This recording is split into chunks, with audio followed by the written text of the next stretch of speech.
I know that it can be intimidating to reach out to literary agents, and the querying process can just be very confusing and frustrating.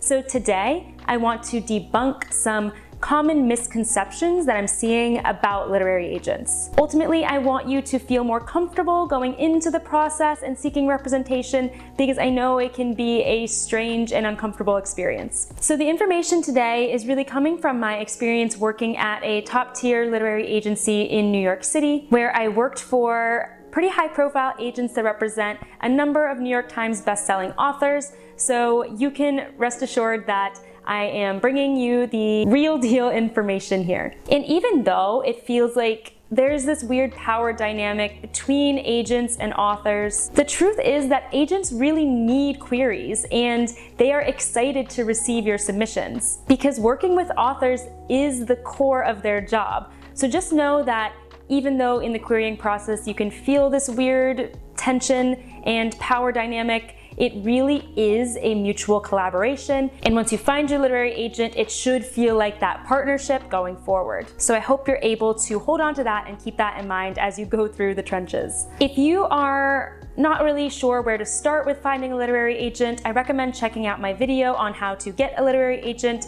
where I give some high-level tips. So it's a great resource if you are at the beginning of your journey. Now, if you're interested in book publishing, I recommend subscribing to my channel. Every week, I put out new videos with either publishing advice like this or tips for writing a book, especially novels. So I would love to have you around. So let's dive into the first misconception about literary agents. That is that agents pressure their clients to write and finish their books. Now, the truth is that agents would much rather you deliver a high quality and polished draft that you feel confident in than you rush through something and deliver a draft you are really not sure about and that frankly isn't ready. Remember that their ultimate goal here is to sell your book to an editor at a publishing house. So having a stronger draft is only going to increase your chances of that book deal. Plus, the publishing industry by nature is a very slow one. Agents understand that it takes months or even years to even write a book. And then once you get a book deal, it's going to take anywhere from 1 to 2 years to even see it on the shelves. And that goes even for authors who have agents. So there really is no big rush. If you're feeling some kind of pressure internally, I want you to relieve yourself of that pressure and know that your agent is there to support you through the process, however long it takes. Keep in mind that once you do sign a book deal with a publishing house, there are going to be deadlines throughout that process in which you need to meet that timeline in order to publish your book in its designated slot. However, if you are having trouble making revisions in time or meeting certain deadlines, then that's a conversation that you can have with your agent, and they can go to the publishing house editor and work something out. It's something that I saw all the time in the industry. Books do get delayed and rescheduled and pushed out as needed because writing is an art, and sometimes art just takes time. So I hope that gives you a better sense of what to expect in terms of timelines when working with an agent and relieves you of any pressure that you feel like you need to deliver a book draft in a certain time frame, because that's really not the case. The second misconception I want to talk about is that agents just want to take authors' money. This is certainly not the attitude for any of the agents that I've met or worked with. Let's talk a little bit about how agents do get paid though. They receive 15% of all the revenue on their clients' book deals. So this includes the advance from a publishing house, as well as any royalties, as well as any sub-rights deals. If you want to learn a little bit more about what those terms mean, check out my video on Book Deals 101, where I go through all of the different elements of a book deal. But remember, you can't get a book deal at a major publishing house without an agent, so there's really no other option if you want to go the traditional route than to give them that 15%. If an agent has a number of high-profile, best-selling authors on their client list, and those best-selling authors are continuing to churn out regular royalties, that does mean that agenting can be quite profitable, and the business will be quite profitable for the author as well. Because when you are working with an agent,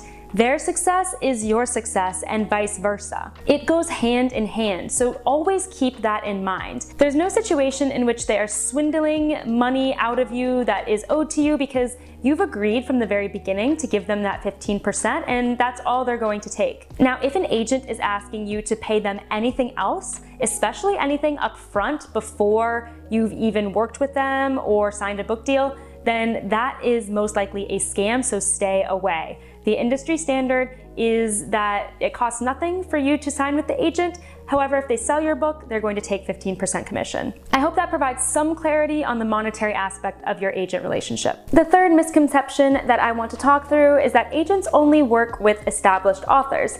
This simply isn't true. Think of agents as talent scouts or recruiters. They are always on the lookout for up-and-coming writing talent, and they want to bring people into their client list who they can nurture throughout their careers. And they typically sign authors very, very early in their careers because you need an agent before you can get a book deal at a major publishing house. So they will have been with you from the very beginning in most cases. I see a lot of writers often concerned with having not published short stories, or not having a writing degree, or not having a large social media presence, and they think that those things are going to hinder them from getting a literary agent because they seem unestablished, but that's really not true. While those things might help you get the attention of a literary agent, they are not by any means necessities before you sign with one. And many debut authors do not have any of those credentials, so do not let it hold you up. If agents only worked with established authors, then they would be defeating the purpose of their own job, because their job is to get new authors book deals and get their books published. So don't let that misconception taint your understanding of how the industry works. The fourth misconception is that agents want authors to fit a set mold. So people often think that the traditional publishing houses only want to publish a certain type of book in a certain type of genre, and that's all they're ever going to put out. While the truth is that the publishing industry is a bit more reluctant to innovate and is a bit more resistant to change than some other industries, agents and editors are always looking for something new to surprise them, because that's ultimately how bestsellers are born. Those books that have skyrocketed and wowed so many readers only came to be because they were doing something new and different that readers didn't even know that they wanted. So if your book doesn't fit into a set mold, do not let that hold you back from seeking traditional publishing if that is your dream. Even if your novel is out of the box, even if it's a bit hard to describe with just one genre classification, go ahead and try querying anyway. Because if the agent loves your writing and loves your story, they're not going to care what genre it is or what genre it isn't, and they are going to do their best to figure out how to get you published. Something else I've seen come up is the question of if an agent would drop a writer if they decide to write in a different genre or style. And in my experience, that's really not the case. The agent has signed you because they love your writing, they love your storytelling style, and they're going to stick with you throughout your career, whether that means a shift in genre or trying something different. Again, think of your agent as your partner throughout your writing and publishing career, and they should be the ones to stick by your side as long as you are both mutually benefiting from the relationship. The last misconception I'm going to talk about today is that agents are flaky or dismissive.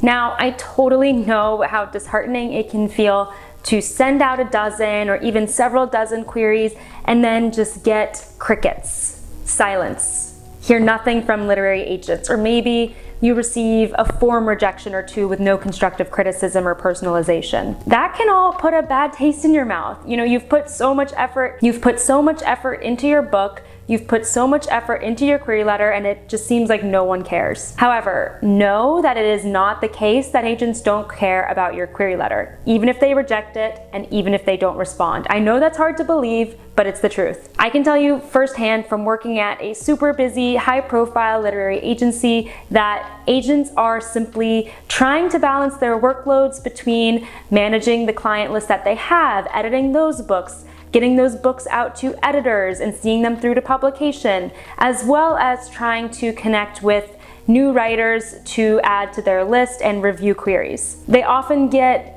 dozens of queries in a day, and that often falls at the end of their to-do list whenever they're also trying to manage their active clients. So it's just a lot for them to get through. However, that doesn't mean that they don't appreciate your queries. It does not mean that they don't look at them. It just means that they're simply busy and they're doing their best to get back to as many as they can. So you really should just not take it personally at all and keep your head up and keep trying. I've said it before and I'll say it again, finding an agent is really like dating. You're gonna have to go through rejections that hurt. You're gonna have to get ghosted several times most likely, but then you're gonna find the right match who responds to you, who listens to you, and then it's gonna feel all worth it in the end, I promise. I hope this information helps you feel more comfortable and confident going into the querying process, or gives you some clarity if you are in the thick of it. And I also wanted to give you some information about the agent side so you can kind of understand where they're coming from as well. Let me know in the comments below what experience you've had with literary agents, or if you have any other questions on working with them. And I recommend checking out my video on the top query letter mistakes that I see most often in query letters that I have reviewed. That will really help you identify the most common errors and then strengthen your query letter so that you increase your chances of it standing out in an agent submission inbox. And as always, if you like this video, please hit that like button and subscribe to my channel so I can keep bringing you all the advice I have on book writing and publishing. Thanks so much for watching and happy writing.